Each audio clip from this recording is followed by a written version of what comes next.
வணக்கம் கஃபே கேக்க நேயர்களே. இன்றைக்கி நம்ம கூட மக்கள் நீதி மையம் இயக்கத்தை சார்ந்த மெர்வின் மேத்யூ அவங்க இருக்காங்க. ஸோ அவங்ககிட்ட எனக்கு கேட்போம். வணக்கம் மெர்வின் மேத்யூ. வணக்கம். ஸோ தேர்தல் ரொம்ப சீக்கிரமாக நெருங்கிட்டு இருக்கு. முதல் தடவையாக மக்கள் நீதி மையம் சார்பாக இங்கே தேர்தலில் போட்டிடுறாங்க, எந்த ஒரு கூட்டணிக்கும் போகாமல். ஸோ கன்னியாகுமரி மாவட்டத்தில் உங்களோட செயல்பாடுகள் எப்படி இருக்குது? இந்த தேர்தலில் உங்களோட வாய்ப்புகள் எப்படி இருக்குது? என்ன மாதிரியான திட்டங்கள் வச்சுருக்கீங்க? கன்னியாகுமரி பாராளுமன்ற தொகுதியினுடைய நாகர்கோவில் சட்டமன்ற தொகுதியினுடைய மக்கள் நீதி மைய கட்சியினுடைய அடிப்படை உறுப்பினர் மெர்வின் மேத்யூ ஆகிய நான் பேசுகிறேன். வாக்காளர் பெருமக்களுக்கு எனது வணக்கத்தையும் தெரிவித்துக் கொள்கிறேன். வட இந்தியாவிலே, அதுவும் டெல்லி மாநிலத்திலே பிஜேபி கட்சிக்கும் காங்கிரஸ் கட்சிக்கும் மாற்றாக எப்படி ஒரு ஆம் ஆத்மி கட்சி உருவானதோ அதே போலதான் நமது தமிழகத்திலே அதிமுகவுக்கும் திமுகவுக்கும் மாற்றாக மக்கள் நீதி மையம் உருவாகியுள்ளது. இந்த கட்சியானது 2018ஆம் ஆண்டு பிப்ரவரி மாதத்திலே மதுரை மாவட்டத்திலே கட்சி துவங்கியது. இதற்கு முன்பதாக சுமார் 30 வருடங்களுக்கு மேலாக நற்பணி மன்றமாக செயல்பட்டு வந்ததை மக்கள் கமல் ஹாசன் அவர்களுடைய எதிர்நோக்கு பார்வை சிந்தனைகளை எல்லாம் சிந்தித்து பல அதிகாரிகள், ஓய்வு பெற்ற நீதிபதிகள், உயர் அதிகாரிகள் பலதரப்பட்ட மக்களிடத்திலே பேசி எப்படியாவது இந்த தமிழகத்தை ஊழல் இல்லாத ஆட்சியை கொண்டு வர வேண்டும் என்ற ஒரு முனைப்போடு பல தரப்பட்ட மக்களிடம் பேசி இந்த மக்கள் நீதி மையம் துவங்கப்பட்டது. துவங்கிய ஒரு சில ஆண்டுகளிலே பல கோடி மக்கள் இந்த கட்சியிலே உறுப்பினராக சேர்ந்துள்ளார்கள். குறிப்பாக இதிலே படித்தவர்கள், அதாவது டாக்டர்கள், நீதிபதிகள், பலதரப்பட்ட தொழிலதிபர்கள் இந்த கட்சியிலே உறுப்பினராக சேர்ந்துள்ளார்கள். தமிழகத்திலே ஒரு மாற்றத்தை எதிர்நோக்கி ஊழல் இல்லாத ஒரு ஆட்சியை உருவாக்க வேண்டும் என்கிற ஒரு முனைப்போடு டாக்டர் கமல்ஹாசன் மக்கள் நீதி மையம் கட்சியினுடைய தலைவர் அவர்கள் பல இயக்கங்களை ஒன்று திரட்டி அவர்கள் செயல்பட்டு வருகிறார்கள். சரி மெர்வின், நீங்கள் இப்போ தனித்து போட்டிடுறோம் அப்படின்ற ஒரு இதில் இருக்கீங்க, எந்த ஒரு கட்சியிலையும் கூட்டணி இல்லை அப்படின்னு. ஸோ கன்னியாகுமரி தொகுதிக்கு இல்லைனா தமிழ்நாட்டுக்கு என்ன மாதிரியான திட்டங்கள் வச்சுருக்கீங்க? எப்படி ஆட்சியை கைப்பற்றினீங்க அப்படின்னா என்ன மாதிரியான முன்னேற்றங்கள் இருக்குன்னு நினைக்கிறீங்க? இங்கே நம்ம கன்னியாகுமரி தொகுதியை பார்த்துட்டிங்கன்னா காங்கிரஸ் ஆட்சி பல வருடங்களாக மத்தியிலே செயல்பட்டு வந்து கொண்டிருந்தது. மத்தியிலே செயல்பட்டு கொண்டிருந்தாலும் கடைக்கோடியான நம்மளுடைய கன்னியாகுமரி மாவட்டத்திற்கு எந்தமான வளர்ச்சி திட்டங்களும் செயல்படுத்தவில்லை. குறிப்பாக மறைந்த முன்னாள் முதல்வர் ஐயா காமராஜர் அவர்கள் முதல்வராக இருந்த காலகட்டத்திலே ரப்பர் தொழிற்சாலை அமைக்கப்பட வேண்டும் என்று ரப்பர் தொழிற்சாலைக்காண்டி அடிக்கல் நாட்டப்பட்டது. இதுவரைக்கும் அடிக்கல் நாட்டப்பட்டு விட்டதே தவிர அதற்கான ஒரு கட்டிடமோ அதற்கான ஒரு முன்னேற்பாடுகளோ இதுவரைக்கும் செயல்படுத்தவில்லை. அது செயல்பட பட்சத்திலே பல பேர்களுக்கு வேலைவாய்ப்பு இழந்துள்ளார்கள். அதே போல் தாது மணல் தொழிற்சாலை மணவாளக்குறிச்சியிலே, அதுவும் ஐயா காமராஜர் அவர்கள் முதல்வராக இருந்த சமயத்திலே அது துவங்கப்பட்டது, நடைமுறைப்படுத்தி செயல்படுத்தியும் வந்திருக்கிறது. ஆனால் இதில் உள்ள தொழிலாளர்கள் மிக சொற்பாட்களே உள்ளனர். அதில் ஒரு செயல்பாடுகளே இல்லை. அதில் பார்த்தீங்கன்னா நீங்கள் ஒரு 10 பேர் ஒரு 15 பேர் சும்மா கடமைக்கு வேலை பார்ப்பாங்க. அதில் பல லட்சங்கள் கொள்ளையே தவிர வேறு அதில் ஒரு செயல்பாடுகளே இல்லை. அந்த தொழிற்சாலையை மீண்டும் புதுப்பிக்கப்பட்டு பல பேர்களுக்கு வேலைவாய்ப்பு வழங்கப்பட வேண்டும். அதே போல் தோவாளை பகுதியிலே மலர் உற்பத்தி நம்மளுக்கு மிகுந்து காணப்படுகிறது. இங்கே இருந்தால் நம்ம வெளிநாட்டுக்கெல்லாம் கொண்டு செல்கிறோம்.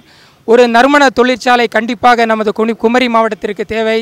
இதன் மூலமாக பல 1000 பேர்கள் வேலைவாய்ப்பு உருவாக்கிடவே முடியும். இதன் மூலமாக நமது கன்னியாகுமரி மாவட்டத்திலே சுமார் 50,000 பேருக்கு வேலைவாய்ப்பு வழங்கக்கூடிய திட்டங்கள் நடைமுறைப்படுத்தப்படலாம் என்பது மக்கள் நீதி மையத்தினுடைய ஒரு கூற்றாக நாங்கள் கருதப்படுகிறோம். தமிழ்நாட்டிலே மக்கள் நீதி மையம் கட்சியினுடைய தேர்தல் அறிக்கை 7 உறுதிமொழிகள் மக்கள் நீதி மையம் கட்சியினுடைய தலைவர் டாக்டர் கமல்ஹாசன் அவர்கள் உறுதிமொழி தந்துள்ளார்கள். அதிலே ஒன்று,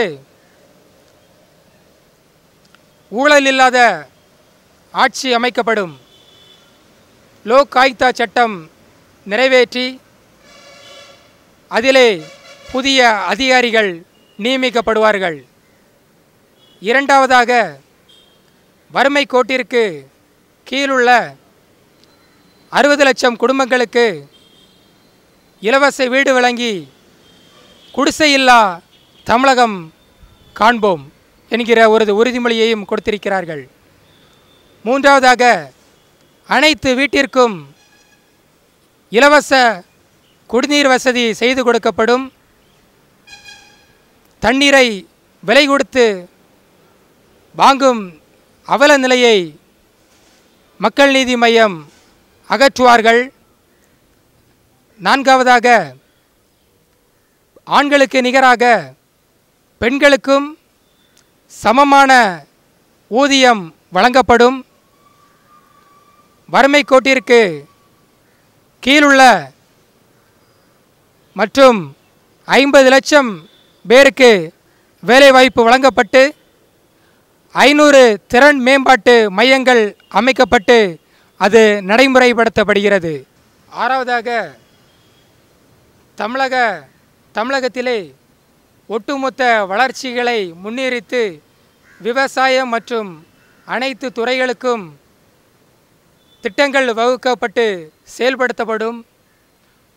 ஏழாவதாக, உலகம் முழுக்க பரவியிருக்கும் தமிழர்களை ஒன்றிணைத்து அவர்களின் உரிமைகளை மீட்டு பாதுகாக்கப்படும் என்பதையும் 7 உறுதிமொழிகளாக சொல்லி மக்கள் நீதி மையம் கட்சியினுடைய 7 உறுதிமொழிகளையும் உங்கள் முன்பாக சமர்ப்பிக்கின்றேன். மக்கள் நீதி மையம் கட்சி ஆட்சிக்கு வரும் பட்சத்திலே கன்னியாகுமரி மாவட்டத்திலே கனிம வள கொள்ளை மிகவும் துரிதமாக வேகமாக செயல்பட்டு வருகிறது. அது குறிப்பாக அரசு அதிகாரிகள் உட்பட பலதரப்பட்ட மக்கள் அதிலே ஒன்றிணைத்து கனிம வளத்தை கொள்ளையடித்து கொண்டிருக்கிறார்கள். இது மத்தியிலும் மாநிலத்திலும் இருக்கும் ஆட்சியாளருக்கு இது கண்கூடாக காணக்கூடிய ஒரு விஷயம்தான். ஆனால் பல போராட்டங்களை ஒவ்வொரு கட்சி சார்பிலும் நடத்தி கொண்டிருக்கிறார்கள். கனிமவள கொள்கையை அவர்கள் தடுக்க முடியாத ஒரு சூழ்நிலையை உருவாக்கியுள்ளது.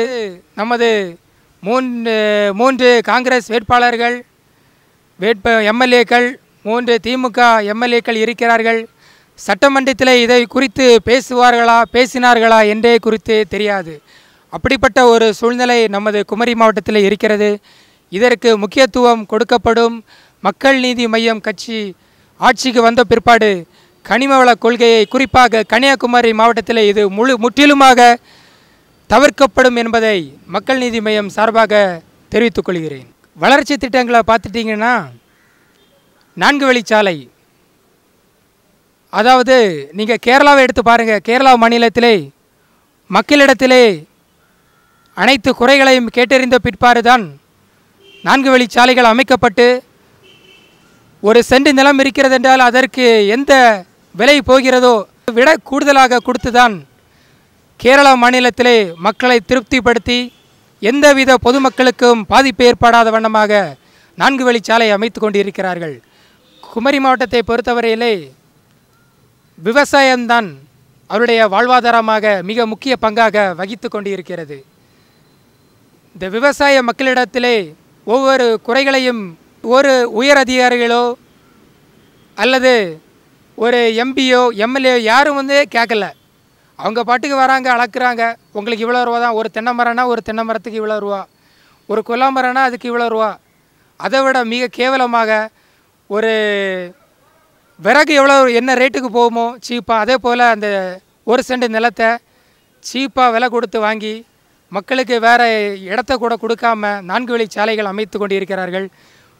மக்கள் நீதி மய்யம் கட்சி ஆட்சிக்கு வந்த பிற்பாடு பொதுமக்களிடம் அந்த பகுதி மக்களிடையும் கலந்து ஆலோசித்து அதற்கான என்ன வசதிகள் எவ்வளவு உங்களுக்கு தேவைப்படுகிறது, அதற்கான மாற்று வழிகள் என்னதோ அதை மக்களிடத்திலே கேட்டு அதற்கான ஒரு திட்டங்களை வகுத்து தான் பொதுமக்களிடம் கேட்டுதான் மக்கள் நீதி மய்யம் கட்சி செயல்படும் என்பதை விவசாய பெருமக்களுக்கும் தெரிவித்துக் கொள்கிறேன். குமரி மாவட்டத்தை பார்த்தீங்கன்னா இப்போ நம்மளுக்கு துறைமுகம் கொண்டு வரேன்னு சொல்லியிருக்காங்க பொன்னார் அவர்கள். அது ஒரு வளர்ச்சி திட்டமே கிடையாது. சரக்கு ஸ்டோரேஜ், அதாவது சரக்கு முனைய பெட்டி அப்படின்னா ஸ்டோரேஜ் மட்டும்தான். நம்மளுக்கு தேவை ஒரு துறைமுகம் அல்லது ஒரு மீன்பிடி துறைமுகமாக தான் அமைக்கப்பட வேண்டும். ஸ்டோரேஜ்னு அது நம்ம குமரி மாவட்டத்துக்கு தேவையே கிடையாது. அது பல லட்ச வீடுகளை இழக்க நேரிடும். அதே போல் பல வாழ்வாதாரங்கள் பாதிக்கப்படும். பக்கத்து மாவட்டத்திற்கு அது வளர்ச்சியாக இருக்கலாமே தவிர நமது குமரி மாவட்டத்திற்கு அது ஒரு மீன்பிடி துறைமுகமாகவோ அல்லது ஒரு துறைமுகமாகவோ தான் அமைக்கப்பட வேண்டும்.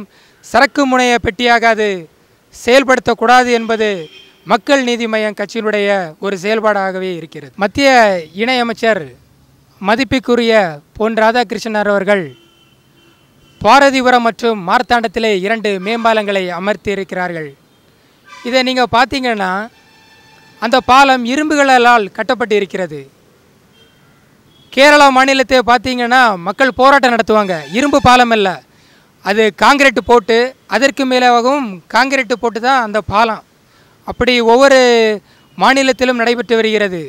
ஆனால் நம்முடைய தமிழ்நாட்டிலே கன்னியாகுமரி தொகுதியிலே இப்படி ஒரு சீர்கட்ட பாலத்தை அமைத்து தந்து இருக்கிறார்கள் மதிப்பிற்குரிய பொன் ராதாகிருஷ்ணன் அவர்கள். இந்த பாலம் பார்த்தீங்கன்னா மார்த்தாண்டம் பாலம் அழகாக வடிவமைத்து இருக்கிறார்களே தவிர பாலத்திற்கு மேலாக தான் நாம் போக முடியுமே தவிர 2 சைடுகளிலும் போக முடியாது. அப்போ எத்தனை பேர் தான் அதில் வாகனத்திலே பிரயாணம் பண்ண முடியும்? 2 சைட்லேயும் பைக்கு போகணும். கீழே நிறைய கடைகள் இருக்கிறது, வீடுகள் இருக்கிறது. அவர்கள் எப்படி போவார்கள்? 2 கிலோமீட்டர் தள்ளி தான் அவர்கள் வீட்டுக்கு சுற்றி போகக்கூடிய ஒரு சூழ்நிலை உருவாகியுள்ளது. பக்கத்தில் உள்ள கடைகளை இடிக்கவில்லை. அப்படி இடிக்கவில்லை என்றால் அந்த பாலமே தேவையில்லையே. ஒழுங்காக அந்த மக்கள் கடைகளை நடத்தி வருகிறார்கள். வீடுகள் இருக்கிறது, அந்த வீடுகள் ஒழுங்காக இடிக்காமல் ஒழுங்காக அந்த வீடுகளிலே வசித்து வருவார்கள். அதே போல் பாரிபுரம் பாலம் பார்த்திங்கன்னா அழகாக கட்டியிருக்காங்க.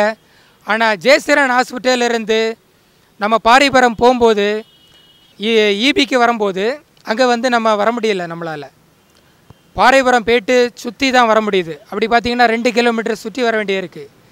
அந்த இடத்த ரொம்ப சுருக்கிக்கிட்டாங்க. அது யாருக்காண்டின்னே தெரியல. அது நிறைய விதமாக பேசுகிறாங்க. இந்த தேர்தலில் மக்களுக்கு என்ன சொல்ல விரும்புகிறீங்க மறுபடியும்? கன்னியாகுமரி தொகுதி பாராளுமன்ற தொகுதியினுடைய வாக்காளர் பெருமக்கள், இது ஒரு 2வது உலகப் போர் என்றே சொல்லலாம். இந்த காலகட்டத்திலே வருகின்ற தேர்தலிலே 100% வாக்கு நமது சந்ததிகள் காக்கப்பட கண்டிப்பாக 100% வாக்கு நாம் அளிக்கப்பட வேண்டும். நமது உரிமைகளை மீட்டெடுக்கப்பட வேண்டும். விலைக்கு நாம் போகக்கூடாது. காசு வாங்கி வாக்களிக்க வேண்டும் என்கிற ஒரு நிலையை உருவாக்கிடக்கூடாது. நாம் விலைக்கு போகக்கூடாது.